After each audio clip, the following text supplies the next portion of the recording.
ونؤمن به ونتوكل عليه ونعوذ بالله من شرور أنفسنا ومن سيئات أعمالنا من يهد الله فلا مضل له ومن يضلل فلا هادي له أشهد أن لا إله إلا الله وحده لا شريك له وأشهد أن محمدا عبده ورسوله هو الذي أرسل رسوله بالهدى ودين الحق ليظهره على الدين كله ولو كره المشركون اللهم صل على محمد وعلى آل محمد كما صليت على إبراهيم وعلى آل إبراهيم وبارك على محمد وعلى آل محمد كما باركت على إبراهيم وعلى آل إبراهيم في العالمين إنك حميد مجيد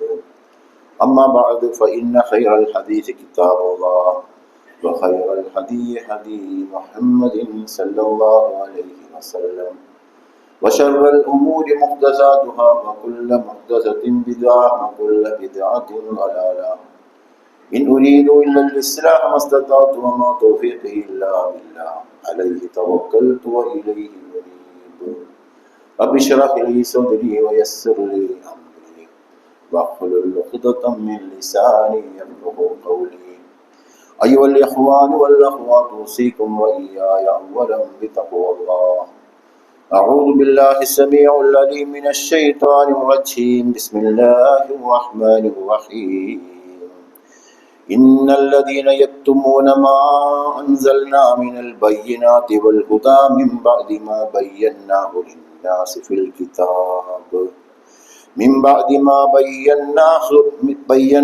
للناس في الكتاب أولئك يلعنهم الله ويلعنهم اللاعنون إلا الذين تابوا وأصلحوا وبينوا فأولئك أتوب عليهم وأنا التواب الرحيم إن الذين كفروا وماتوا وهم كفار أولئك عليهم لعنة الله والملائكة والناس أجمعين خالدين فيها لا يخفف عنهم العذاب ولا هم ينظرون صدق الله العلي العظيم അള്ളാഹുവിൻ്റെ ദീനിലെ സത്യവിശ്വാസികളായ സഹോദരങ്ങളെ സഹോദരികളെ, റബ്ബ് സുബ്ഹാനഹു തആലയുടെ വിധിവിലക്കുകൾ ജീവിതത്തിന്റെ മുഴുവൻ മേഖലകളിൽ മുറുകെ പിടിച്ച് തഖ്വയോടുകൂടി ജീവിക്കുകയും അള്ളാഹുവിൻ്റെ പ്രീതി, അതായത് ശാശ്വതമായ സ്വർഗം, സ്വർഗത്തിലെ തന്നെ മഹോന്നതമായ പദവി, അത് നേടിയെടുക്കും വിധം സകല കർമ്മങ്ങളെയും തഖ്വയുള്ളവരാക്കി മാറ്റുകയും ചെയ്യണമെന്ന് ആദ്യം എന്നോടും അതോടൊപ്പം നിങ്ങളോടും ഓർമ്മപ്പെടുത്തുകയും വസിയത്ത് ചെയ്യുകയും ചെയ്യുകയാണ്. നമുക്കറിയാം, മനുഷ്യൻ എന്ന സൃഷ്ടിപ്പ് അല്ലാഹു ഒരുപാട് സൃഷ്ടികളെ സൃഷ്ടിച്ചിട്ടുണ്ട് എങ്കിലും നാം ആദരിച്ചിരിക്കുന്നു എന്ന് എടുത്തു പറഞ്ഞ ഏക സൃഷ്ടിയാണ് മനുഷ്യൻ. ഒരുപക്ഷെ ജിന്നുകളും അതിലുണ്ടായേക്കാം. ഏതായാലും മനുഷ്യനെ സംബന്ധിച്ചിടത്തോളം ഖുർആൻ വ്യക്തമായി തന്നെ പറയുന്നുണ്ട്, വലഖദ് കറംനാ ബനീ ആദം, ആദം സന്തതിയെ നാം ആദരിച്ചിരിക്കുന്നു. എന്തുകൊണ്ടാണ് എന്ന് ചോദിച്ചു കഴിഞ്ഞാൽ അവനൊരു അവസരം കൊടുത്തു എന്നത് മാത്രമാണ്. മലക്കുകളെക്കാളും ഉയർന്ന് അള്ളാഹുവിൻ്റെ തന്നെ, അള്ളാഹുവിനെ പോലെ തന്നെ ഇച്ഛിക്കുന്നതൊക്കെ സാധിക്കുന്ന, ആഗ്രഹിക്കുന്നതൊക്കെ സ്വന്തമാക്കാൻ സാധിക്കുന്ന, ഒരിക്കലും മരണമില്ലാത്ത ശാശ്വതമായി വസിക്കാവുന്ന സ്വർഗത്തിലേക്ക് സെലക്ട് ചെയ്യപ്പെടുന്നവനാണ്. അങ്ങനെ ഒരു വിഭാഗം മനുഷ്യരുടെ കൂട്ടത്തിൽ ഉണ്ട് എന്നതുകൊണ്ടാണ് അള്ളാഹു ആ പ്രയോഗം പ്രയോഗിച്ചത്. അത് ആദരവ് അർഹിക്കുന്നതാണ്. അള്ളാഹുവിൻ്റെ പോലും ആദരവ് അർഹിക്കുന്ന ഒരു വല്ലാത്ത ഒരു പൊസിഷൻ. പക്ഷേ അതിന്റെ നേർ വിപരീതം പ്രവർത്തിക്കുന്ന ആളുകളെ കുറിച്ച് അല്ലാഹു സുബ്ഹാനഹു വ തആല തന്നെ ഖുർആനിൽ അസ്ഫല സാഫിലിൻ, മാത്രമല്ല ഉലൈക കൽ അൻആം ബൽ ഹും അദുല്ലുസ് സബീൽ, അവർ മൃഗങ്ങളെക്കാളും തരം താഴ്ന്നവരാണ് എന്ന് വിശുദ്ധ ഖുർആൻ പ്രയോഗിക്കുകയും ചെയ്തിട്ടുണ്ട്. ഇവിടെ നമ്മൾ മനസ്സിലാക്കേണ്ടത്, ഈ ആദരവ് നേടിയെടുക്കുന്നിടത്ത് നമ്മൾ സദാസമയവും നിൽപ്പുറപ്പിച്ചിട്ടുണ്ടോ, അത് നമുക്ക് ലഭ്യമാവും എന്ന് ഉറപ്പാക്കാൻ എനിക്കും നിങ്ങൾക്കും നമ്മുടെ സന്താനങ്ങൾക്കും തലമുറകൾക്കും ഒക്കെ സാധിക്കുന്നുണ്ടോ എന്ന് നമ്മൾ നിരന്തരം പരിശോധിച്ചു കൊണ്ടേയിരിക്കേണ്ട കാര്യം. അതിന് നമ്മൾ ചെയ്യേണ്ട പണി എന്താണെന്ന് വിശുദ്ധ ഖുർആൻ നമ്മെ പഠിപ്പിക്കുന്നുണ്ട്. ഒരു കാലഘട്ടത്തിൽ 1.25 ലക്ഷത്തോളം പ്രവാചകന്മാർ നിർവഹിച്ച ദൗത്യം, പ്രത്യേകിച്ച് നമ്മുടെ ഇന്ത്യ മഹാരാജ്യത്തെ മുന്നിൽ വെച്ചുകൊണ്ട് അത് നിർവഹിക്കുന്നതിൽ ബോധപൂർവം തന്നെയുള്ള നിരന്തരമായ പങ്കാളിത്തമാണ് ആ ആദരവ് ലഭിക്കുവാനുള്ള ഏറ്റവും ഉയർന്ന കാരണമായി മാറുന്നത്. ഇത് നമുക്കറിയാവുന്ന കാര്യമാണ്, നമ്മൾ ഒരുപാട് ആവർത്തിച്ച് കേട്ടതുമാണ്. വിശുദ്ധ ഖുർആൻ പറയുന്നുണ്ട്, വിശ്വാസത്തിന് പോലും പ്രസക്തി വേണമെങ്കിൽ നിങ്ങൾ ഈ ദൗത്യത്തിൽ ഉണ്ടാവണം. അത് നമ്മൾ കേട്ട് തഴമ്പിച്ച ഒരു സൂക്തമാണ്. കുന്തും ഖൈറ ഉമ്മത്തിൻ ഉഖ്രിജത് ലിന്നാസ്, ജനങ്ങൾക്ക് വേണ്ടി എഴുന്നേൽപ്പിക്കപ്പെട്ട ഉത്തമ വിഭാഗമാണ് നിങ്ങൾ നന്മ കൽപ്പിക്കുന്നു, നിങ്ങൾ തിന്മ വിരോധിക്കുന്നു. വതുഅ്മിനൂന ബില്ലാഹ്, അതോടൊപ്പം നിങ്ങൾ വിശ്വസിക്കും. വിശ്വാസം അതിന് ശേഷമാണ്. കുന്തും ഖൈറ ഉമ്മത്തിൻ ഉഖ്രിജത് ലിന്നാസ് തഅ്മുറൂന ബിൽ മഅറൂഫി വതൻഹൗന അനിൽ മുൻകരി വതുഅ്മിനൂന ബില്ലാഹ്. വതുഅ്മിനൂന ബില്ലാഹ് പിന്നെയാണ്. ഈ ദൗത്യത്തിൽ നിങ്ങൾ നിർബന്ധമായും നന്മ കൽപ്പിക്കുന്നിടത്തേക്ക് നിങ്ങൾ വളർന്നു വരണം, തിന്മ വിരോധിക്കുന്നിടത്തേക്ക് നിങ്ങൾ വളർന്നു വരികയും അതോടൊപ്പം നിങ്ങൾ വിശ്വാസികളായി മാറുകയും ചെയ്യുക. മാത്രമല്ല വിശുദ്ധ ഖുർആൻ തുടർന്ന് തന്നെ പറയുന്നു, അഹ്ലുൽ കിതാബിന്റെ ആളുകൾ ഈ ഒരു അവസ്ഥയിലേക്ക് വന്നിരുന്നുവെങ്കിൽ, അഹ്ലുൽ കിതാബ് എന്ന് പറഞ്ഞാൽ നമുക്ക് കാണാൻ സാധിക്കും, മുസ്ലിങ്ങൾ അഹ്ലുൽ കിതാബിന്റെ ആളുകളാണ്, ക്രിസ്ത്യാനികൾ ഗ്രന്ഥം ലഭിക്കപ്പെട്ട ആളുകളാണ്, ജൂതന്മാർ അതിൽപ്പെട്ടതാണ്, ഹൈന്ദവ സമൂഹം ഉൾപ്പെടെ അതിലുണ്ടാവും. കാരണം അവരും വേദം ലഭിച്ച ആളുകളാണ്. ഈ മനുഷ്യകുലത്തിൽ മനുഷ്യരെ മുഴുവൻ ആളുകളെ എന്നോണം പരാമർശിച്ചിട്ട് അല്ലാഹു സുബ്ഹാനഹു തആല പറയുകയാണ്, അവർ ഈ ഒരു ദൗത്യം, ഇതിലൊരു പങ്കാളിത്തം അവർ നിർവഹിച്ചിരുന്നുവെങ്കിൽ അക്കാന ഖൈറുൽ ലഹും, അവർക്കതൊരു വല്ലാത്തൊരു നന്മയായി മാറുമായിരുന്നു. പക്ഷേ അവരെന്ത് ചെയ്തില്ല? അവരുടെ അധികം ആളുകളും ഇത് നന്മ കൽപ്പിക്കുക, തിന്മ വിരോധിക്കുക, സംഘടിച്ച്. എന്താണ് നന്മ? അള്ളാഹ് പറഞ്ഞതാണ് നന്മ. എന്താണ് വിരോധം? തിന്മ. അള്ളാഹു നിരോധിച്ചതാണ് തിന്മ എന്ന് പറയുന്നത്. അള്ളാഹുവാണ് അതിന്റെ ഉപജ്ഞാതാവ്. ആ പ്രവർത്തനത്തിൽ ഏർപ്പെട്ടിരുന്നുവെങ്കിൽ അവർക്കത് ഹൈറാകുമായിരുന്നു. പക്ഷേ അള്ളാഹു സുബ്ഹാനഹു തആല പറയുന്നു, അവർക്ക് അധികം ആളുകളും ഫാസിക്കുകളായി മാറി. ഫാസിക്ക് എന്ന തമ്മാടി എന്നാണ്, തമ്മാടികളായി മാറി. ഇതേ ഗൗരവം തന്നെ മറ്റൊരു സുപരിചിതമായ ആകാശഭൂമികളുടെ മുകളിൽ ഈ അമാനത്ത് വെച്ചു.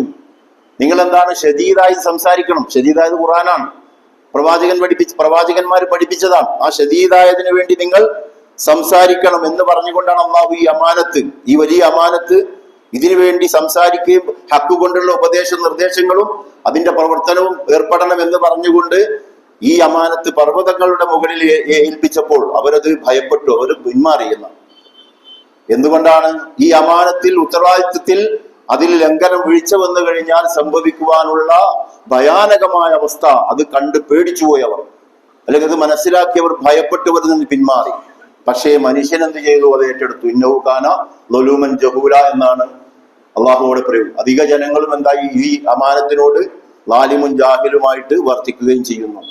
അപ്പോൾ അധികം ആളുകൾ നമ്മൾ പെടുന്നില്ല എന്ന് മാത്രമല്ല, ഇസ്ലാമികമായ ദൗത്യം ഇന്ത്യയുടെ പശ്ചാത്തലത്തിൽ പ്രത്യേകിച്ച്, ലോക സാഹചര്യത്തിൽ പ്രത്യേകിച്ച്, നമുക്ക് ഓരോരുത്തർക്കും, നമ്മുടെ പിഞ്ചോമനകൾക്ക് പോലും ഇതിൽ പങ്കാളിത്തം നിർവഹിക്കാൻ പറ്റുന്ന ഒരു കാലഘട്ടമായതുകൊണ്ട് അനിവാര്യമായി ഈ ഒരു ബോധം നമ്മളിൽ ഉണ്ടാക്കിയെടുത്ത് സ്വയം ആ ഒരു മേഖലയിലാണ് ഞാൻ ഉള്ളത്, ഏത് സമയത്തും ഞാൻ അതിൽ ഉണ്ട് എന്ന് ഉറപ്പുവരുത്തുവാൻ നമുക്ക് സാധിച്ചു കഴിഞ്ഞാൽ അവരാണ് യഥാർത്ഥ വിജയികൾ.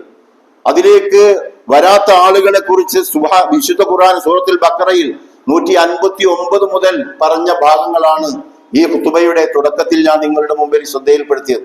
അല്ലാഹു സുബ്ഹാനഹു തആല പറയുകയാണ്, ഇന്നല്ലദീന യക്തുമൂന മാ അൻസൽനാ മിനൽ ബയ്യിനാതി വൽ ഹുദാ മിൻ ബഅദി മാ ബയ്യനാഹു ലിന്നാസി ഫിൽ കിതാബി ഉലൈക യൽഅനഹുമുല്ലാഹു വയൽഅനഹുമുൽ ലായിനൂൻ. നാം അവതരിപ്പിച്ചിട്ടുള്ള വ്യക്തമായ ശിക്ഷണങ്ങളും നിർദ്ദേശങ്ങളും, അതാണ് ഖുർആൻ, പ്രവാചകന്റെ ചര്യ. ആ ശിക്ഷണങ്ങളും നിർദ്ദേശങ്ങളും അത് ജനങ്ങൾക്ക് കൈമാറാത്തവനേക്കാളും വലിയ അക്രമി മറ്റാരാണ്? ഈ ഇസ്ലാമിക പ്രവർത്തനത്തിൽ ഇത് അവതരിപ്പിച്ചുകൊണ്ട് ഇസ്ലാമിക പ്രവർത്തനത്തിൽ ഏർപ്പെടാത്തവനേക്കാളും വലിയ അക്രമി മറ്റാരാണ്? അതാകട്ടെ അഖില മനുഷ്യരുടെയും മാർഗദർശനത്തിന് രക്ഷപ്പെടാനുള്ള വഴിയാണ്. അവർക്ക് വഴി കാണാനുള്ള സംഗതിയാണ് ഈ വിശുദ്ധ ഖുർആനിൽ അള്ളാഹു രേഖപ്പെടുത്തി വെച്ചിരിക്കുന്നത്. അതാണ് വേദത്തിൽ നാം വിശദീകരിച്ച് കഴിഞ്ഞതുമാണ്. പൂർണ്ണമായി ഒരിക്കലും ഒരു കോട്ടവും തട്ടാത്ത വിധത്തിൽ നാം തന്നെ അതിനെ സംരക്ഷിച്ച് നിലനിർത്തും എന്ന് പറഞ്ഞുകൊണ്ട് ഖുർആനിൽ അത് വിശദീകരിച്ച് കഴിഞ്ഞതാണ്. ഇനി അതിലേക്ക് ഒരു വിശദീകരണം ആവശ്യമില്ലാത്ത വിധം അത് പൂർത്തിയാക്കി തന്നിട്ടുണ്ട് അള്ളാഹു സുബ്ഹാനഹു തആല. എന്നിട്ടുള്ള പറയാണ്, ഈ ഇസ്ലാമിക പ്രവർത്തനത്തിൽ ഏർപ്പെടാതെ അങ്ങനെ മുന്നോട്ട് പോകുന്ന അവസ്ഥയെക്കുറിച്ച് കഴിയുന്ന വിധം, എല്ലാവർക്കും കഴിയുന്ന വിധം ചെയ്താൽ മതി, അതെങ്കിലും ചെയ്തിരിക്കണം. അതാണ് അതിന് ബോധപൂർവം തന്നെ ശ്രമങ്ങൾ നടത്തുകയും ചെയ്യേണ്ടതുണ്ട്. അങ്ങനെയുള്ള അവരെ അള്ളാഹു ശപിക്കുന്നു. അങ്ങനെ ചെയ്യാത്ത ആളുകളെ അള്ളാഹു ശപിക്കുന്നു. മാത്രമല്ല ശപിക്കുന്നവരുടെ ഒക്കെ ശാപം അവരുടെ മേൽ വന്ന് പതിക്കുകയും ചെയ്യുന്നു. എന്നിട്ട് അള്ളാഹു പറയുന്നു, ഇല്ലല്ലദീന താബു, എന്നാൽ തൗബ ചെയ്യും ഞാൻ ഇൻഷാ അല്ലാഹ്. ഇതിൽ നിന്ന് ഇസ്ലാമിക പ്രവർത്തനത്തിലേക്ക് ഞാൻ എന്നാൽ കഴിയുന്ന വിധം ഞാനും എന്റെ കുടുംബവും ഞാനുമായി ബന്ധപ്പെട്ട ആളുകളും അതിലേക്ക് ഇറങ്ങും. ഷഹാദത്തുൽ ഹഖ് എന്ന ദൗത്യത്തിന് വേണ്ടിയിട്ടാണ് എന്റെ ഉപജീവനവും എന്റെ സന്താനങ്ങളും തലമുറകളും എന്ന് തീരുമാനമെടുത്തുകൊണ്ട് തൗബ ചെയ്യുകയും അസ്ലിഹു, കർമ്മങ്ങളെ അതിനനുസരിച്ച് ഇസ്ലാഹ് ചെയ്യുകയും, യോഗ്യതയും ക്വാളിഫിക്കേഷനൊക്കെ വേണ്ട, അതിനുള്ള സൗകര്യം, അതിനുള്ള ഗുണമുണ്ടാവേണ്ടത്, ആ സ്വഭാവം, പ്രവാചകന്മാരുടെ ചില സ്വഭാവങ്ങൾ ഇസ്ലാഹിലൂടെ സ്വന്തം നേടിയെടുക്കുകയും അങ്ങനെ ഗോപ്യമാക്കി വെച്ചതിനെ വെളിപ്പെടുത്തുകയും ചെയ്യാം.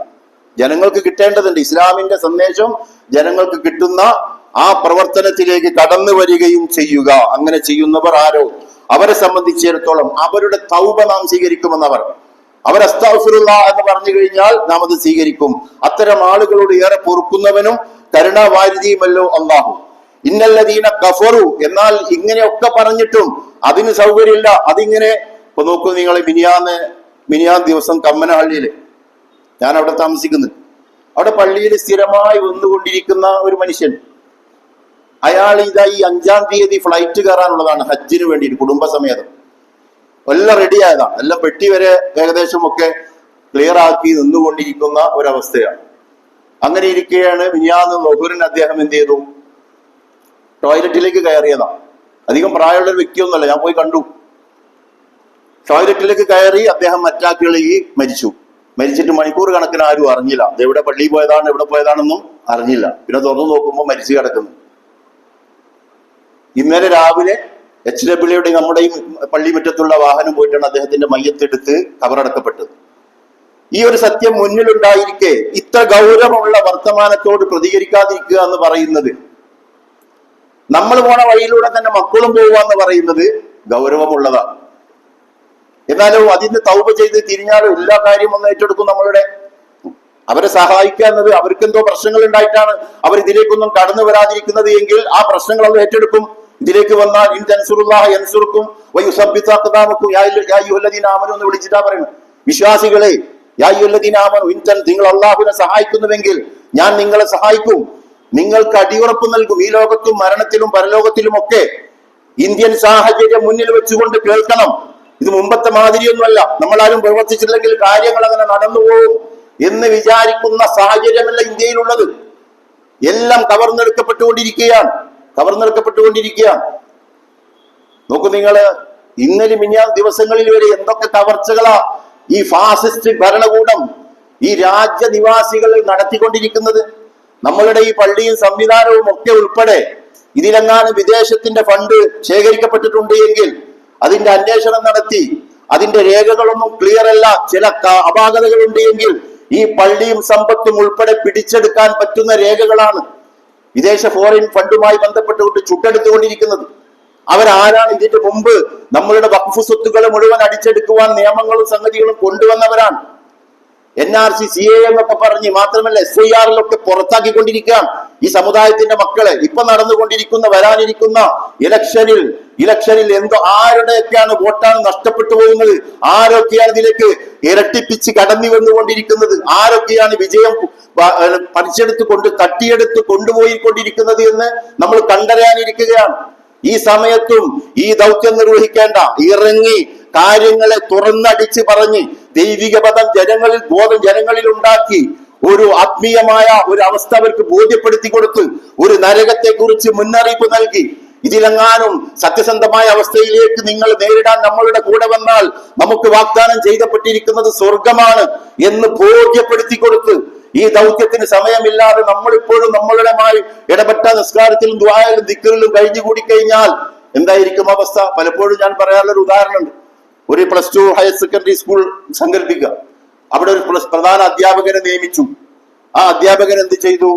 കുറെ അധ്യാപകരുണ്ട്, അവരുടെയൊക്കെ മേൽനോട്ടം വഹിക്കാനാണ് ഈ പ്രധാന അധ്യാപകനെ വെച്ചിരിക്കുന്നത്. പ്രിൻസിപ്പാളായിട്ട് അദ്ദേഹത്തെ നിയമിച്ചു. അദ്ദേഹം എന്ത് ചെയ്തു? അദ്ദേഹം അതിനോട് ഒരു വേണ്ടത്ര ഗൗരവത്തിൽ പ്രതികരിച്ചില്ല. എന്നിട്ട് എന്ത് ചെയ്തു? അലംഭാവം കാണിച്ചു. എന്നിട്ട് ഭയങ്കര നിസ്കാരം, ഒരു ദിക്റും തസ്ബീഹുമാലൊക്കെ ആയിട്ട് നടക്കുന്നത്. നിരന്തരം ഓരോ 5 വക്തും പോയിട്ട് തസ്ബീഹ് ചൊല്ലിക്കൊണ്ട് നടക്കുന്ന ആളാണ്. പക്ഷെ അദ്ദേഹം ഇതിൽ അലംഭാവം കാണിച്ചു. എന്ത് സംഭവിച്ചു? അവിടെ അധ്യാപകർ തോന്നിയതുപോലെ ആയി കഴിഞ്ഞാൽ പിന്നെ ബാക്കി കാര്യം പിന്നെ പറയേണ്ട, കുട്ടികൾ എങ്ങനെയാവുന്നു. അവസാനം കൊലപാതകം നടന്നു ആ ക്യാമ്പസിൽ. ഏറ്റവും അനുഗ്രഹീതമായി മുന്നോട്ട് പോയിക്കൊണ്ടിരിക്കുന്ന ആ ക്യാമ്പസിൽ, അവിടെ വെച്ച് ഈ ക്യാമ്പസിൽ പഠിപ്പിക്കുവാൻ വേണ്ടി അവിടെ വന്ന് താമസിക്കുന്ന അവസ്ഥകൾ വരെ ആളുകൾ ഉണ്ടായിരുന്ന ഒരു കാലഘട്ടത്തിൽ. അതൊക്കെ തകർന്നു. അവിടെ ഇപ്പൊ എന്റെ മകനെ ചേർക്കപ്പെട്ട് കഴിഞ്ഞാൽ കൊല ചെയ്യപ്പെടുമെന്ന് വരുന്ന അവസ്ഥ അങ്ങോട്ട് വന്നു. അന്വേഷണം വരുമ്പോ ആരാണ് അതിന്റെ പ്രതി? ഒന്നാം പ്രതി ഈ പ്രിൻസിപ്പാൾ തന്നെയാണ്. അയാൾ എത്ര നിസ്കരിക്കുന്നവനാണെങ്കിലും നോമ്പ് നോൽക്കുന്നവനാണെങ്കിലും അയാൾ ഒരുപാട് കാര്യത്തിൽ സത്യസന്ധനാണ്. സകല കാര്യങ്ങളും സത്യസന്ധനാണ്. ഈ കാര്യത്തിൽ മാത്രമേ വീഴ്ചയുള്ളൂ.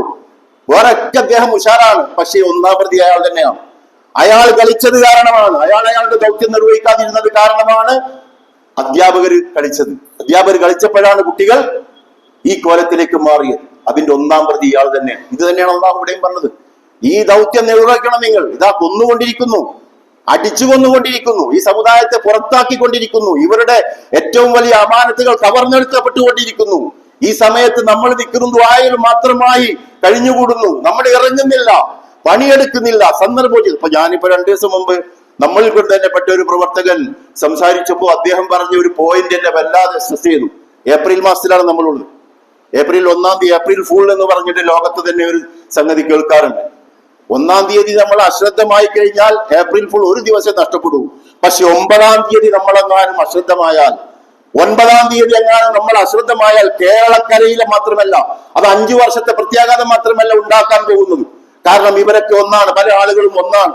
എന്ത് നിയമം കേന്ദ്രം പാസാക്കിയാൽ വിദ്യാഭ്യാസ മേഖലയിലാണെങ്കിലും വിദ്യാർത്ഥികളുടെ കാര്യത്തിലാണെങ്കിലും അതൊക്കെ അപ്പടി എങ്ങനെ എന്ന് പറഞ്ഞാൽ മൂക്കുകൊണ്ട് വരച്ചുകൊണ്ട് നടപ്പാക്കിക്കൊണ്ടിരിക്കുന്ന ഭരണകൂടം, ആ ഭരണകൂടം ഇനിയും പല വാഗ്ദാനങ്ങളും നൽകി അധികാരത്തിൽ കയറി കഴിഞ്ഞാൽ ഇനിയും എന്ത് മാത്രമല്ല, നിങ്ങൾ ഒരു സ്ഥലത്തെ പ്രചരണത്തിന് ഖൗമ് എന്ന വാക്ക് പ്രയോഗിക്കാതെ തന്നെ പ്രയോഗിച്ചു എന്ന് പറഞ്ഞ് മുമ്പ് മാഷാ അല്ലാഹ് സ്റ്റിക്കർ ഒട്ടിച്ചതുപോലെ കാഫിർ പ്രയോഗം നടത്തിയതുപോലെ നടത്തിക്കൊണ്ട് ഈ സമുദായത്തെ ഒറ്റുകൊടുക്കാൻ വേണ്ടി നടക്കുമ്പോൾ അത് തിരിച്ചറിയാൻ ഇനിയും നമുക്ക് സാധ്യമല്ലാതെ പോയാൽ അവിടെ നമ്മൾ ചില നഷ്ടങ്ങൾ, ഇതൊന്നും നമ്മുടെ കാര്യമല്ല എന്ന് പറഞ്ഞ് ഇനിയും നടക്കുകയാണെങ്കിൽ ഈ നമ്മുടെ ഈ ഇരിക്കുന്ന പള്ളി ഉൾപ്പെടെ അടിച്ചെടുത്തു കൊണ്ടുപോയാൽ അതിനി മൗനം പാലിച്ച് നമസ്കരിച്ചവർ തന്നെയാണ് ഒന്നാം പ്രതികൾ. മൗനം പാലിച്ച് ദിക്റും ദുആയും നടത്തിയവർ തന്നെയാണ് ഒന്നാം പ്രതികൾ. നേരത്തെ പറഞ്ഞ ഉദാഹരണം മനസ്സിൽ വെച്ച് കേൾക്കണം. നമ്മൾ ബാക്കി എല്ലാ കാര്യങ്ങളിലും നമ്മൾ ഉഷാറാണ്. പക്ഷെ ഇവിടെ ഈ ഒരു ഓട്ടം മതി എല്ലാം തകർന്നു പോവാൻ. ഒരു വെള്ളം നിറക്കുമ്പോൾ, ഉദാഹരണം പറയാറുണ്ട്, വെള്ളം നിറക്കുമ്പോൾ ഒരു കലത്തിന് ചെറിയൊരു ഓട്ടം ഉണ്ടെങ്കിൽ അതിൽ എത്ര വെള്ളം ഒഴിച്ചിട്ട് കാര്യമില്ല, വെറുതെയാണ്. നിങ്ങൾ അത്ര ഒഴിച്ചിട്ടുണ്ട്, ഇത്ര കുടം ഒഴിച്ചിട്ടുണ്ട്, ഞാനാണ് അത്ര ഒഴിച്ചിട്ടുണ്ട് എന്നൊന്നും അള്ളാന്റെ മുമ്പിൽ പറയേണ്ട കാര്യമില്ല. ഓട്ട ഉണ്ടായിരുന്നോ? അതിന് ഓട്ടയുണ്ടായിരുന്നോ എങ്കിൽ നിങ്ങളുടെ നാരായണത്ത് ഭ്രാന്തന്റെ പണിയാണ് നിങ്ങൾ എടുത്തത്. അതുകൊണ്ട് നിങ്ങൾക്ക് ഒരു പ്രതിഫലവും ഇല്ലാന്നോ നിങ്ങളുടെ അവസരം നഷ്ടപ്പെടുത്തി. അതാണ് വൽ അസ്ർ, കാലമാണ് സത്യം. ഇന്നൽ ഇൻസാന ലഫീ ഖുസ്ർ ഇല്ലല്ലദീന ആമനു വഅമിലുസ് സ്വാലിഹാത്ത് വതവാസൂ ബിൽ ഹഖി വതവാസൂ ബിസ്സബ്ർ. അല്ലാഹുവിന്റെ അടിയുറച്ച വിശ്വാസത്തോടു കൂടി അവന് വേണ്ടി കർമ്മങ്ങളെ ഏറ്റവും നല്ല രീതിയിൽ സെറ്റ് ചെയ്തുകൊണ്ട് ഈ ഹജ്ജിന്റെ മാർഗത്തിൽ പ്രവർത്തിച്ചുകൊണ്ട് ആ മാർഗത്തിൽ പ്രയാസങ്ങളെ മുഴുവൻ സഹിച്ചുകൊണ്ട് നിൽക്കാത്ത മുഴുവൻ മനുഷ്യരും നഷ്ടത്തിലാണ് എന്ന് അള്ളാഹ് പറഞ്ഞു. അത് നേട്ടവുമാണ്. നിരക്ക് വന്നാലോ സിമ്പിളാണ്. നോക്കും നിങ്ങൾ, ഈ സ്വർഗത്തിലെ മഹോന്നത പദവി ഏറ്റുവാങ്ങണം എന്ന് ഞാൻ പലപ്പോഴും മുഖദ്ദിമയിലും ഖുതുബയിലൊക്കെ പറയുമ്പോൾ നിങ്ങളൊന്ന് ആലോചിച്ച് നോക്കി. എല്ലാ ഖുതുബയിലും പറയുന്നുണ്ട് സ്വർഗത്തിലെ തന്നെ ജന്നാത്തിൽ ഫിർദൗസ് തന്നെ നിങ്ങൾ ചോദിക്കണം. ഇതൊരു സത്യമായി വരുന്ന രംഗം നിങ്ങളൊന്ന് മനസ്സിൽ കണ്ടു നോക്കും. ജന്നാത്തിൽ ഫിർദൗസ് വളരെ സുന്ദരമായ ലോകം അള്ളാഹു തന്റെ കൈകളെ കൊണ്ട് നേർക്ക് നേരെ തന്നെ ഉണ്ടാക്കിയ, അള്ളാഹു കുൻ ഫയക്കൂൻ എന്ന് പറഞ്ഞപ്പോൾ ഉണ്ടായ ഇവിടുത്തെ എല്ലാ സൗകര്യങ്ങളും സുഖങ്ങളും സന്നാഹങ്ങളും ഒക്കെ കുൻ ഫയക്കൂൻ എന്ന് പറഞ്ഞിട്ടുള്ളൂ. എന്നാൽ ജന്നാത്തിൽ ഫിർദൗസിലേത് അതല്ല. അള്ളാഹു തന്റെ കൈകളെ കൊണ്ട് നട്ട് നനച്ച് ഉണ്ടാക്കി ഏറ്റവും വിശിഷ്ടമായ അതിനേക്കാൾ മുകളിൽ ഒന്ന് ഇല്ലാത്ത കോലത്തിൽ അതിന്റെ ആ പറുദീസ നേടുമ്പോൾ, അത് നേടിയെടുക്കുമ്പോൾ അതിന് എന്തുമാത്രം ചെയ്താൽ മതിയായിരുന്നു. ഞാൻ എന്റെ തിരക്കിനിടയിൽ, ഒരുപാട് തിരക്കിനിടയിൽ അള്ളാഹുവിന്റെ ദീനിന്റെ മാർഗത്തിലെ പ്രവർത്തനത്തിൽ അവരെത്ര നിസാരന്മാരാണെങ്കിലും, അത് അമ്മാറും യാസുർ പോലുള്ള നിസാരരാണെങ്കിലും അവരുടെ കൂടെ ചെന്നിരുന്ന് ആ പ്രവർത്തനത്തിൽ ഞാൻ ഉണ്ട് എന്ന് വരുത്തിയിരുന്നെങ്കിൽ എനിക്ക് കിട്ടാൻ പോകുന്നത് ഈ ദിശയാണല്ലോ. എന്നിട്ട് എത്ര കാലമാണ് വേദനിക്കേണ്ടി വരിക? 100 കൊല്ലമാണ്, 100 കോടി കൊല്ലമാണ്. അതുകൊണ്ട് ആ ഒരു ബോധം, ആ സംഘടിത സംരംഭത്തിലെ പങ്കാളിത്തം അത് ഇന്ത്യ ദാഹിച്ചുകൊണ്ടിരിക്കുന്നു. ഇന്ത്യ അതിന് വല്ലാതെ കൊതിച്ചുകൊണ്ടിരിക്കുന്നു. ഞങ്ങളുണ്ട് എന്ന്. ഇറാൻ എന്തുകൊണ്ടാണ് പിടിച്ചു നിൽക്കുന്നത്? ഇറാൻ പിടിച്ചു നിൽക്കാൻ ഇത്തരം അണികൾ അവിടെ ഉണ്ട്. ഞങ്ങളുടെ ജീവൻ കൊടുക്കും. ഞങ്ങൾക്ക് നാട്ടിലെ ഭരണത്തോട് ചില അഭിപ്രായ വ്യത്യാസങ്ങൾ ഉണ്ടായിരുന്നു, പക്ഷെ ഇപ്പൊ അതില്ല. ഞങ്ങൾ ഒന്നാണ് ഞങ്ങളുടെ രാജ്യത്തിന്റെ താല്പര്യത്തിന്റെ കാര്യത്തിൽ. ആ അണികളെ വെച്ചുകൊണ്ടാണ് ഇപ്പോൾ ലോകത്തെ വിറപ്പിച്ചുകൊണ്ടിരിക്കുന്നത്. ലോകത്തെ അങ്ങനെ തന്നെ പറയണം. ഇന്ത്യയിലെ അടുക്കളകളെ ഉൾപ്പെടെ വിറപ്പിച്ചുകൊണ്ടിരിക്കുന്നത് ഇറാൻ. അതിന്റെ പിന്നാമ്പുറത്ത് ശക്തമായ ഈമാനുള്ള, അവരേത് വിഭാഗത്തിൽപ്പെട്ടവനോ, അവർ സുന്നിയോ ഷിയ ആയെങ്കിൽ പോലും ആ ശക്തിയാണ് ഇതിന്റെ പവർ അവരുടെ കയ്യിൽ. അവർ കുടിൽ വ്യവസായം പോലെ അവർ ഉണ്ടാക്കിക്കൊണ്ടിരിക്കുന്നു മിസൈലും അതുപോലുള്ള സംവിധാനം, സൂപ്പർസോണിക് സാധനങ്ങളൊക്കെ. എവിടെയാണോ ടാർഗറ്റ് ചെയ്തിട്ട് അവിടെ കൊണ്ടുപോയി നശിപ്പിക്കാനുള്ള ശേഷി, അതിനെ തകർക്കാൻ സാധ്യമല്ല. തകർക്കണമെങ്കിൽ 20 ലക്ഷത്തിന്റെ ഒരു മിസൈൽ തകർക്കണമെങ്കിൽ എത്രയോ കോടി ഡോളറുകൾ ചെലവഴിക്കേണ്ട. തകർക്കണമെങ്കിൽ എത്രയോ കോടിയുടെ ഡോളർ ചെലവഴിക്കേണ്ട. അത്തരം ഡോളറുകൾ ചെലവഴിച്ച അത്തരം തകർക്കുന്ന സംവിധാനങ്ങളൊക്കെ കഴിഞ്ഞിരിക്കുന്നു. ഇസ്രായേലിന്റെയും അമേരിക്കയുടേതും ഒക്കെ കഴിഞ്ഞിരിക്കുന്നു. അറബ് നാടുകൾ കൊണ്ടുവച്ച കുറച്ച് സാധനങ്ങളാണ്. അതൊക്കെ പെട്ട് കഴിഞ്ഞാൽ തീർന്നു, തടുത്ത് തന്നെ തീർന്നു കഴിഞ്ഞിരിക്കുന്നു. എന്നാൽ ഇവരുടേത് അങ്ങനെയല്ല. അള്ളാഹുവിന്റെ ഈമാൻ ഉൾക്കൊണ്ടുകൊണ്ട് ഈ ജനത നിർമ്മിച്ചുകൊണ്ടേയിരിക്കുകയാണ്. പ്രൊഡക്ഷൻ നടന്നുകൊണ്ടിരിക്കുകയാണ്. എന്നിട്ട് ഇങ്ങനെ ലോകത്തേക്ക് എവിടൊക്കെ വേണമെങ്കിലും കയറ്റി അയക്കാം. അവരുടെ സാധനങ്ങൾ അതിനുണ്ട്. മാത്രമല്ല, ഇപ്പോൾ അവർക്ക് ഹോർമൂസ് കടലിടുക്ക് വഴി കടന്നു പോകുന്ന മുഴുവൻ കോടാനു ഡോളറുകൾ അവർക്ക് അല്ലാഹു സുബ്ഹാനഹു വ തആല അവർക്ക് നൽകിക്കൊണ്ടിരിക്കുകയാണ്. അത് ഒരു നിർണായക ഘട്ടത്തിലാണ് ഈ കോടികൾ മുഴുവനും അവരിലേക്ക് ഒഴുകിക്കൊണ്ടിരിക്കുന്നത്. ആ കോടികളുടെ വസ്തു മുഴുവൻ വാങ്ങിക്കൊണ്ടുപോവാൻ ലോകം ക്യൂ നിൽക്കുകയാണ്. കിട്ടാൻ വേണ്ടി അവരുടെ വസ്തു കിട്ടാൻ വേണ്ടി ഇവിടെ ഗ്യാസ് പമ്പ് നോക്കിയാൽ നിങ്ങൾക്ക് കാണാൻ സാധിക്കും. ഓട്ടോറിക്ഷകളും അതേപോലെ ആളുകൾ ക്യൂ നിന്നുകൊണ്ടിരിക്കുന്നത് അവരുടെ വസ്തു കിട്ടാൻ വേണ്ടി. ഈ ഒരു എന്തുകൊണ്ട് അവർക്ക് ഇങ്ങനെ ഒരു പൊസിഷൻ അല്ലാഹു നൽകി? ഫലസ്തീൻ ആക്രമിക്കപ്പെട്ടപ്പോ പ്രതികരിച്ചു. ഫലസ്തീന്റെ പിഞ്ചോമനകളെ കൊന്നൊടുക്കുമ്പോ അവർ പ്രതികരിച്ചു. എന്നാൽ തമ്പറാക്കന്മാർ എന്ത് ചെയ്തു? അറബ് തമ്പറാക്കന്മാർ ഉൾപ്പെടെ എന്ത് ചെയ്തു? അവരെ നശിപ്പിക്കുവാൻ പ്ലാനിങ്ങുമായി നടന്നു. ഇപ്പൊ എവിടെ എത്തി നിൽക്കുന്നു? എന്തായിരിക്കുന്നു അവസ്ഥ? ഇപ്പൊ കേൾക്കാൻ സാധിക്കുന്നത് അമേരിക്കയെ സൗദി അറേബ്യ ഉൾപ്പെടെ കൈയൊഴിയാൻ പോവുകയാണ്.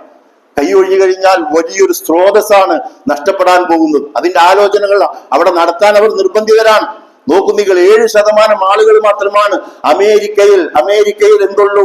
യുദ്ധത്തിന് അനുകൂലിക്കുന്നുള്ളൂ. ബാക്കി 93% ഇപ്പൊ കഴിഞ്ഞ ദിവസങ്ങളിൽ 90 ലക്ഷം ആളുകൾ ആണ് തെരുവിലിറങ്ങിയിരിക്കുന്നത്. 90 ലക്ഷം ആളുകൾ അമേരിക്കയിൽ. ഇസ്രായേലിന്റെ അവസ്ഥ, അമേരിക്കയിലൊക്കെ അവസ്ഥ അങ്ങനെയാണ്. ഇസ്രായേലിൽ 90 ലക്ഷം ആളുകൾ എന്നൊക്കെയാണ് പറഞ്ഞു കേൾക്കുന്നത്. അത്രത്തോളം വല്ലാത്തൊരവസ്ഥയിൽ എന്താണ് നമ്മളെ ഭാഷ, നമുക്ക് പറയാം, മിമ്പറിൽ പല ഭാഷകളും പ്രയോഗിക്കാൻ പാടില്ല. എല്ലാം കഴിഞ്ഞിരിക്കുന്നു. ഉടുതുണി ഒക്കെ അഴിച്ച് പോയ ഒരു നിന്ദിതമായ ഒരവസ്ഥ. അറബ് നാടുകൾ പുനരാലോചന തുടങ്ങിയിരിക്കുന്നു. ഇതിന് പവർ എവിടെ നിന്ന് കിട്ടി? അള്ളാഹുവിനെ മുൻനിർത്തി കാര്യങ്ങൾ എനിക്ക് ഇത് തന്നെയാണ്. അപ്പൊ അള്ളാഹു സഹായിക്കും. നിങ്ങൾ എന്നെ സഹായിച്ചാൽ ഞാൻ നിങ്ങളെ സഹായിച്ചിരിക്കും. നിങ്ങൾക്ക് അടിയുറപ്പ് നൽകും ഞാൻ ഈ ലോകത്ത് തന്നെ. നാളെ മരണത്തിലും അഷറയിലൊക്കെ ഇതൊക്കെ ദൃഷ്ടാന്തങ്ങളല്ലേ? അള്ളാന്റെ റസൂൽ അള്ള കൊടുത്തില്ലേ? അള്ളാഹുവിന്റെ റസൂല് പിടിച്ചു നിന്നില്ലേ? അതിജയിച്ചില്ലേ? ഉമർ റളിയല്ലാഹു എത്ര രാജ്യങ്ങളാണ് ഈ അർത്ഥത്തിൽ ഇസ്ലാമികമായ സംവിധാനത്തിലേക്ക് കൊണ്ടുവന്നത്? ആ ജനം കൂട്ടത്തോടുകൂടി ഒഴുകി വരികയാണ്. അങ്ങോട്ട് ചെന്ന് ആക്രമിച്ച് കീഴടക്കിയതല്ല. കീഴടക്കേണ്ട അവസ്ഥ വളരെ അപൂർവമായിട്ടേ വന്നിട്ടുള്ളൂ. ജനം കൂട്ടത്തോടുകൂടി ഒഴുകി ഇങ്ങോട്ട് വരികയാണ് ചെയ്തത്. അതുകൊണ്ട് ഈ ഒരു ഇസ്ലാമിക പ്രവർത്തനത്തിന് സമയമല്ല. ഞാൻ ഇപ്പടി എന്ന് പറഞ്ഞ് ന്യായം പറഞ്ഞ് രക്ഷപ്പെടാമെന്ന് ആരെങ്കിലും വ്യാമോഹിക്കുന്നുണ്ട് എങ്കിൽ, ഇത് മാറ്റിവെച്ചിട്ട് വല്ല പ്രാർത്ഥനയും ദിക്റും ദുആയുമായിട്ട് കഴിഞ്ഞുകൂടി രക്ഷപ്പെടാമെന്ന് ആരെങ്കിലും വ്യാമോഹിക്കുന്നുവെങ്കിൽ, നിർണായക ഘട്ടത്തിലെ കൽപ്പനകളാണ്, ഉത്തരവുകൾ നമ്മൾ നമ്മുടെ കുടുംബത്തിന് കൊടുക്കണം, വാട്സപ്പ് മീഡിയകളിൽ കൊടുക്കണം, നമ്മളുടെ ഗ്രൂപ്പുകളിൽ നമ്മൾ പങ്കുവെക്കണം, ഇത്തരം ആശയങ്ങൾ പങ്കുവെക്കണം. ഇത് ആയിരക്കണക്കിന് ആളുകൾ 9-ാം തീയതി ആകുമ്പോഴേക്കും നമുക്ക് ഒരുപാട് സന്ദേശങ്ങൾ കൈമാറുന്നിടത്തേക്ക് ഞാനും നിങ്ങൾ നമ്മൾ നമ്മുടെ വട്ടത്തിൽ ഇത് ചെയ്തോ എന്നേ അള്ള ചോദിക്കുള്ളൂ. ലോകത്തുടനീളം ഇറങ്ങി ചെയ്തോ എന്ന് അള്ളാഹ് നമ്മളോട് ചോദിക്കുകയില്ല. നമ്മളെ വട്ടത്തിൽ നമ്മൾ ഇത് ചെയ്തോ എങ്കിൽ നമ്മളും അവരുടെ കൂട്ടത്തിലാണ്, ഇറാൻ ആളുകളുടെ കൂട്ടത്തിലാണ്, ഹമാസിന്റെയും ഫലസ്തീന്റെയും അതേപോലെ അറബ് നാടുകളിലുള്ള വിശ്വാസികളുടെ കൂട്ടത്തിലാണ് നമ്മളുള്ളത്. അല്ല, നമ്മൾ മൗലികളാണെങ്കിലോ നമ്മളും പ്രതിയോഗികളാണ്. അതുകൊണ്ടാണ് അല്ലാഹു സുബ്ഹാനഹു വ തആല ഇന്നല്ലദീന കഫറു, ഈ സത്യത്തെ നിഷേധിക്കുകയും വമാതു വഹും കുഫാറു, ആ നിഷേധത്തിൽ തന്നെ അടിയുറച്ചു നിൽക്കുക അവർ മരിച്ചു പോവുകയും ചെയ്താൽ ഉലൈക അലൈഹിം ലഅനത്തുല്ലാഹി വൽ മലായികതി വന്നാസി അജ്മഈൻ, അല്ലാഹുവിന്റെയും അതേപോലെ മലക്കുകളുടെയും മുഴുവൻ മനുഷ്യരുടെയും ശാപം അവർക്കുള്ളതാണ്. അവർക്കാണ് അല്ലാഹു കരുതി വെച്ചിട്ടുള്ളത്. എന്നാലും ശാപം തന്നെ ഉണ്ടാവും അത്യാവശ്യം. പിന്നെ ഈ മനുഷ്യരുടെ മുഴുവൻ ശാപം ദൈവേ എന്ന് വിളിച്ചുകൊണ്ടിരിക്കുന്ന ഈ മനുഷ്യകുലത്തിന്റെ മുഴുവൻ ശാപം എത്ര ഉണ്ടാവും? വന്നാസി അജ്മഈൻ, മുഴുവൻ മനുഷ്യരുടെയും ശാപം എന്നാ പറഞ്ഞു. അതുകൊണ്ട് എന്നിട്ടോ അത് കുറച്ചു ദിവസം വാങ്ങി നമുക്കത് കഴിഞ്ഞ് സ്വർഗത്തിലേക്ക് അങ്ങോട്ട് കയറാമെന്ന് വിചാരിച്ചാൽ പറ്റുകയില്ല. അള്ളാഹ് അവിടെ തന്നെ പറയാൻ ഖാലിദീന ഫീഹാ, ആ നിന്ദ്യതയിലും ശാപത്തിലും അവർ എന്നെന്നും വസിക്കുമെന്നാണ്. ലാ യുഖഫഫു അൻഹുൽ അദാബു വലാ ഹും യുൻളറൂൻ, അവർ മാത്രമല്ല ശിക്ഷയിൽ അവർക്ക് ഒരു ഇളവും ലഭിക്കാൻ പോകുന്നില്ല, മാത്രമല്ല അവർക്ക് മറ്റൊരവസരവും. ഞാനൊരു ഇസ്ലാമിന്റെ സംഘത്തിലൊക്കെ അണിചേർന്ന് ഞാൻ ചില പ്രവർത്തനങ്ങളൊക്കെ ഒന്ന് നടത്തിക്കാട്ടെ, അതിന്റെ ഫോളോ അപ്പും അതിന്റെ ലീഡർഷിപ്പും, മുത്തഖീന ഇമാമ എന്നാണ് പറഞ്ഞത്, അതിന്റെ ലീഡർഷിപ്പൊക്കെ ഒന്ന് ഞാൻ ഏറ്റെടുത്താട്ടെ, ഇനിയുള്ള ആയുസ് അതിലേക്കൊന്ന് തിരിയാമെന്ന് വെച്ചാൽ ഇല്ല, മറ്റൊരവസരം അല്ലാഹു സുബ്ഹാനഹു വ തആല നൽകുകയും ചെയ്യുകയില്ല. അതുകൊണ്ട് സഹോദരങ്ങളെ, സഹോദരികളെ, അതുകൊണ്ട് തിന്മയെ ഇസ്ലാമാകുന്ന ഏറ്റവും ഉത്കൃഷ്ടമായ നന്മ കൊണ്ട് വിരോധിക്കണം. വമൻ അഹ്സനു ഖൗലൻ മിമ്മൻ ദആ ഇലല്ലാഹി വഅമില സ്വാലിഹൻ വഖാല ഇന്നനി മിനൽ മുസ്ലിമീൻ, ഞാൻ അല്ലാഹുവിന് വിധേയപ്പെട്ടവനാണെന്ന് പ്രഖ്യാപിക്കുകയും ചെയ്യണം. അത് ഓഫീസിലും നമ്മളുടെ വാർഡിലും നമ്മുടെ എവിടെ ഉണ്ട് അവിടെയൊക്കെ ഇസ്ലാമിന് വേണ്ടി തന്നെയാണ്. അത് അങ്ങനെ തന്നെയാണ്. ഇപ്പൊ എന്താ നിങ്ങൾ അതിന് കാരണം പറഞ്ഞു കൊടുത്താൽ മതി. കാരണം പറഞ്ഞു ഇതുകൊണ്ടാണ്, ഇതിപ്പോ നാളെ അവസാനിക്കും, ഇത് കഴിഞ്ഞാൽ ഒരു ഹിസാബ് വരാനുണ്ട്, അവന്റെ മുമ്പിൽ എനിക്ക് പിടിച്ചു നിൽക്കണം, ഞാന് നിങ്ങളെയൊക്കെ സ്വാധീനിച്ച് നിങ്ങളുടെയൊക്കെ സ്വാധീന വലയത്തിൽപ്പെട്ട് നിങ്ങൾക്ക് പറ്റിയ ഘോരത്തിലൊക്കെ നിന്ന് കഴിഞ്ഞാൽ പിന്നെ എനിക്കൊരു അവസരമില്ല ഇതിനു വേണ്ടി എഴുന്നേറ്റ് നിൽക്കാൻ. ഇസ്ലാമിന് ആ അർത്ഥത്തിൽ ഏത് സംഘടനയാണ് അതിന് മുന്നിൽ നിൽക്കുന്നത് അവരുടെ കൂടെ പോയി അണിചേരണം. ഇതാണ് ചെയ്യേണ്ടത്. അത് അണിചേരുന്നതിന് എല്ലാവരും ഒന്നടങ്കം കൈകാര്യം ചെയ്തുകൊണ്ടിരിക്കുകയാണ്. ഇത്തരം സന്ദർഭത്തിൽ മുഖ്യമന്ത്രിയൊക്കെ അതിന് നേതൃത്വം കൊടുത്തുകൊണ്ടിരിക്കുന്നു. ഇസ്ലാമിന് വാദിക്കുന്നവര് ഭീകരവാദികളാക്കാനും തീവ്രവാദികളാക്കാനും ഒക്കെ ഒരു ഭരണമുഖ്യന്മാരും പ്രധാനമന്ത്രിമാരും നേതൃത്വം കൊടുത്തുകൊണ്ടിരിക്കുമ്പോ എന്തോ ഒന്ന് ഇതിന്റെ പിന്നിൽ ഉണ്ട് എന്ന് തിരിച്ചറിയാൻ നമുക്ക് സാധിക്കേണ്ടതില്ലേ? അതെന്താണ് എന്നറിഞ്ഞുകൊണ്ട് അള്ളാഹുലേക്ക് മടങ്ങണം, എന്നിട്ട് കർമ്മങ്ങളെ സംസ്കരിക്കണം. അതാണ് അല്ലാഹു സുബ്ഹാനഹു വ തആല വഖാല ഇന്നനി മിനൽ മുസ്ലിമീൻ, എവിടെ എനിക്കൊരു അവസരം, ഇന്ന് വൈകുന്നേരത്തിടയ്ക്ക് എനിക്ക് എവിടെങ്കിലും അവസരമുണ്ടോ, നാളെ എനിക്ക് അവസരമുണ്ടോ, അതിനുള്ള അവസരം എനിക്ക് താ എന്ന് പറഞ്ഞുകൊണ്ട് എവിടെയാണ് ഞാൻ മുസ്ലിമാണെന്ന് എന്റെ ഐഡന്റിറ്റി വെളിവാക്കേണ്ടത് അങ്ങനെ അന്വേഷിക്കുമ്പോൾ അതിന് അവസരം കിട്ടുക. എങ്ങനെയാണ് ഐഡന്റിറ്റി മറച്ചു വെക്കാമെന്ന് നോക്കിയാൽ അതിനുള്ള അവസരം അല്ലാഹു സുബ്ഹാനഹു വ തആല കൊടുക്കുക. അത് ഐഡന്റിറ്റി വെളിവാകുമ്പോൾ കുറച്ച് പ്രശ്നങ്ങളൊക്കെ ഉണ്ടാവും. അതുകൊണ്ടാണ് നിങ്ങൾ എന്ത് ചെയ്യണം, നിങ്ങൾ ക്ഷമിക്കണം എന്ന് പറഞ്ഞു. ഐഡന്റിറ്റി അങ്ങനെ വെളിവാക്കുമ്പോൾ കുറച്ച് പ്രശ്നങ്ങൾ ഉണ്ടാവും. ആ പ്രശ്നങ്ങളെ പേടിച്ചാൽ എന്താ സംഭവിക്കുക? നമ്മളുടെ കൂടെ ഈ ജോലിയോ സ്ഥാനമാനങ്ങളോ സംഭവങ്ങളോ ഒന്നും ഉണ്ടാവില്ല. നമ്മൾ ഒറ്റക്കായി മാറുന്ന സമയത്ത് മൻ റബ്ബുക, നിന്റെ റബ്ബാരാണെന്ന് ചോദിക്കുമ്പോ അള്ളാഹുവാണ് റബ്ബ് എന്ന് പറയാൻ പറ്റില്ല. കഴിഞ്ഞു എന്റെ കഥ. നീ അള്ളാഹിനെ റബ്ബാക്കാൻ വേറൊരു അവസരമില്ല. അതുകൊണ്ട് റബ്ബിർജിഊൻ, എന്നെ മടക്കിത്ത ലഅല്ലി അമൽ സ്വാലിഹൻ, സ്വാലിഹായ കർമ്മം ഞാൻ ചെയ്യട്ടെ എന്നവൻ വിലപിച്ചുകൊണ്ടിരിക്കും. അവൻ അട്ടഹസിക്കും. ഒരു അട്ടഹാസം മാത്രമായിരിക്കും അത്. അവനത് പറഞ്ഞ് അട്ടഹസിക്കും. എന്നെ വിട്, ഈ ശിക്ഷ താങ്ങാൻ സാധിക്കുന്നില്ല. വല്ലാത്ത അവസ്ഥകളാണ്. കരിച്ചു കളയാണ് അല്ലാഹു സുബ്ഹാനഹു വ തആല. എന്നാൽ കരിഞ്ഞു പോകൂല. അതാണ് അതിന്റെ പ്രത്യേകത. കരിച്ചു കളഞ്ഞാൽ കരിയും. ഇവിടെ ഞാൻ പലപ്പോഴും ഒരു ഉദാഹരണം എന്നെ വല്ലാതെ സ്വാധീനിച്ചിട്ടുണ്ട് ഈ കാര്യത്തിൽ. ഒരാള് പിന്നെ മണ്ണെണ്ണ കണ്ട് ഒഴിച്ചു. മണ്ണെണ്ണ മാത്രമല്ല ഡീസലും പെട്രോളും ഒക്കെ കൂടെ കൂട്ടി മൂപ്പരം കണ്ട് ഒഴിച്ചിട്ട് പരിസരത്തും കൂടെ അങ്ങോട്ട് ഒഴിച്ചു. ആദ്യം പരിസരത്തേക്ക് ആരും വരരുത്, അയാളെ പിടിക്കാൻ, അയാളെ അയാൾ ഉരുണ്ടാൽ പോലും രക്ഷപ്പെടാത്ത കോലത്തിൽ അയാൾ ചെയ്തു. ഉരുണ്ടാൽ പോലും രക്ഷപ്പെടരുത്. അയാളെ തീരുമാനിച്ച ഞാൻ ഉരുണ്ടിട്ട് പോലും രക്ഷപ്പെടാൻ പാടില്ല. എന്നിട്ട് ഇദ്ദേഹം എന്ത് ചെയ്തു? അങ്ങോട്ട് പരിസരത്ത് മുഴുവനും ഡീസലും പെട്രോളും മണ്ണെണ്ണയും ഒക്കെ കൂടെ കൂട്ടി ഒഴിച്ചിട്ട് മൂപ്പർ ഒരൊറ്റ കത്തിക്കൽ കത്തിച്ചിട്ട് എന്ത് ചെയ്യുന്നു? അത് വല്ലാത്തൊരു ആവയാണ്. എന്നാൽ അദ്ദേഹം കരിഞ്ഞങ്ങോട്ട് ഒടുങ്ങും ഈ ലോകത്ത്. പക്ഷേ പരലോകത്തില്ല, കരിഞ്ഞങ്ങട്ട് ഒടുങ്ങും, നോക്കി നിൽക്കല്. നമ്മളൊരുപാട് ആളുകൾ ബേജാറായി വെപ്രാളപ്പെട്ട് ഈ മനുഷ്യരിതിലിങ്ങനെ കടന്നിങ്ങനെ അല്ലാത്തൊരവസ്ഥയിൽ ആള് എവിടേക്ക് പോയിട്ടും രക്ഷയില്ലാത്ത അവസ്ഥയിൽ നാട്ടുകാരൊക്കെ ഒരുമിച്ച് കൂടി പല സ്ഥലത്തുനിന്നും ആളുകൾ വന്നു. ബാംഗ്ലൂർ സിറ്റിയിൽ ഇത് കാണാൻ വേണ്ടിയിട്ട് ജനം തടിച്ചുകൂടിയിട്ട് അവരെ നിയന്ത്രിക്കാൻ പറ്റാത്തൊരവസ്ഥ. ഇതിങ്ങനെ കത്തിക്കൊണ്ട് തന്നെ ഇരിക്കുന്ന രംഗം നിങ്ങളൊന്ന് ആലോചിച്ച് നോക്കൂ. നരകത്തിൽ പുതിയ തൊലികളിട്ട് കൊടുക്കും അല്ലാഹു. ഇന്നത്തേതിനേക്കാളും വലിയ വേദനകൾ വർദ്ധിപ്പിച്ചു കൊടുക്കും. അതുകൊണ്ടാണ് 70 ഇരട്ടിയാണ് ചൂട് കേട്ടോ എന്ന് റസൂല് പറയാനുള്ള കാരണം. അതുകൊണ്ട് ആ നരകമുണ്ടോ, സത്യം തന്നെയാണോ എങ്കിൽ ചില നിലപാടുകൾ സ്വീകരിച്ചേ പറ്റൂ. കഴിഞ്ഞ ദിവസം മരിച്ച മരണം ഞാൻ പറഞ്ഞല്ലോ, വക്കൂസിൽ എപ്പോഴെങ്കിലൊക്കെ നമ്മളും കയറും. അറ്റാക്കിന് തടിയും മണ്ണും വായൊന്നുമില്ല. അപ്പൊ ചെറിയ കുട്ടികൾക്ക് വരെ സംഭവിച്ചുകൊണ്ടിരിക്കുന്ന അതുകൊണ്ട് ഈ നരകം യാഥാർത്ഥ്യമാണോ, സ്വർഗം യാഥാർത്ഥ്യമാണോ? ഈ നിലപാട് വെച്ചുകൊണ്ട് എല്ലാത്തിലും ഇടപെടാൻ നമുക്ക് സാധിക്കണം. അത് എല്ലാത്തിലും ഇടപെടണമെന്ന് റസൂൽ പറഞ്ഞ, ഞാൻ പറഞ്ഞൊന്നുമല്ല, എല്ലാ കാര്യത്തിലും. രാഷ്ട്രീയ മേഖലയിൽ മാറ്റിവെക്കാൻ പറഞ്ഞിട്ടൊന്നുമില്ല. നിങ്ങൾ തിന്മ കണ്ടാൽ ആ തിന്മ നിങ്ങൾ കൈകൊണ്ട് പിടിക്കണം. ഏതൊരാൾ ഏത് ഭാഗത്തിൽ എന്ത് തിന്മയാണെങ്കിലും നിങ്ങൾ അതിനെ പോയി കൈകൊണ്ട് പിടിക്കണം. നിങ്ങൾക്ക് അതിന് പറ്റില്ല, അതിന് ശക്തിയും പവറൊന്നുമില്ലെങ്കിൽ നിങ്ങൾ നാവ് കൊണ്ട് ശക്തമായി ശബ്ദിച്ചു കൊണ്ടിരിക്കണം. അല്ലെങ്കിൽ മനസ്സിൽ വെറുക്കണം. അത്രയും വൈഫാണ്, നീക്കാനും നടക്കാനും ഒന്നും കഴിയില്ല, വല്ലാത്തൊരവസ്ഥയിലാണെങ്കിൽ മനസ്സിൽ വെറുക്കണം. എന്നിട്ട് ഈ വെറുപ്പിനെ കുറിച്ച് റസൂല് പറഞ്ഞു, വദാലിക അല്ലാഹുൽ ഈമാൻ, ഈമാനിന്റെ ഏറ്റവും അവസാനത്തെ പടി എത്രയാണ്? അതിന്റെ അപ്പുറം ഈമാൻ ഇല്ല. ന്യായീകരിക്കാൻ തുടങ്ങിയാലോ, അത് അവരും ചെയ്തിട്ടില്ല ഇവരും ചെയ്തിട്ടില്ലേ? മുഖ്യമന്ത്രിമാരെ വരെ ന്യായീകരിച്ചുകൊണ്ടിരിക്കുകയാണ്. അവർ ചെയ്യുന്ന ദൂരത്തിനെ കുറിച്ച് ചോദിച്ചു. കോടികൾ ചെലവഴിച്ചുകൊണ്ടാണ് എന്തായാലും ഫ്ലക്സും അതേപോലെ കൾട്ടുകളൊക്കെ ഉണ്ടാക്കിക്കൊണ്ടാണ് പ്രചരണം പൊതുമുതലിൽ നിന്ന് എടുത്തിട്ട്. അത് പത്രപ്രവർത്തകർ അന്വേഷിച്ചപ്പോൾ അദ്ദേഹം പറഞ്ഞ മറുപടി എന്താണെന്ന് അറിയും. അദ്ദേഹം പറയാം, കഴിഞ്ഞ കാലത്ത് ഗവൺമെന്റ് അത് ചെയ്തിട്ടുണ്ട്, അപ്പൊ അതോടുകൂടി സമായി.